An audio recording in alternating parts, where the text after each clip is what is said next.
The idea of running long distance was always considered, very questionable for women because, an arduous activity would mean that you're going to get big legs and grow a mustache and hair on your chest and your uterus was going to fall out.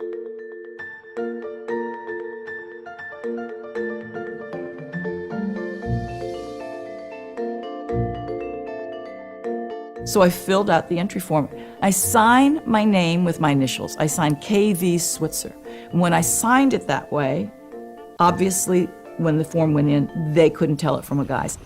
The world's most famous foot race even attracts a leggy lady, K. Switzer of Syracuse. So there we were with my coach, Arnie Briggs, and my boyfriend, an All-American football player, Tom Miller. When other runners would come by, they would say, "Oh, it's a girl!" And they were so excited. And Arnie was saying, "Yep, I've trained her." And all of a sudden, the flatbed truck is in front of us, and I heard the photographer saying, "Slow down, slow down, slow down." And they're taking pictures of us. On this truck was the race directors. One of them was a feisty character by the name of Jock Semple. He just stopped the bus, jumped off, and ran after me. Suddenly I turned and he just grabbed me and screamed at me, "Get the hell out of my race and give me those numbers." And then he started clawing at me, trying to rip my numbers off. And I was so surprised. And he had the fiercest face of any guy I'd ever seen, and out of control, really.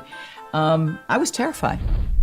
And all of a sudden, my boyfriend, Big Tom, gave Jock the most incredible cross-body block and sent Jock flying. And all of this happened in front of the press truck. The journalists got very aggressive. "What are you trying to prove? Are you a suffragette? Are you a crusader?" Whatever that is, And I said, "What? I'm just trying to run." They finally left.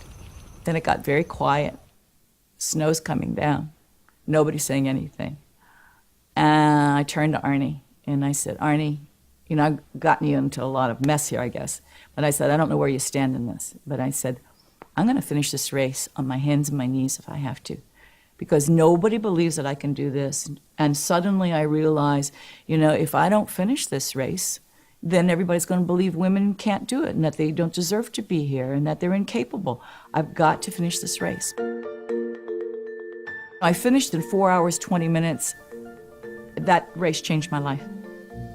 It wasn't until about midnight when we were driving back from Boston to Syracuse University and we stopped on the thruway to get an ice cream and some coffee, did we see the newspapers and the covered front and back of all the different editions with the pictures.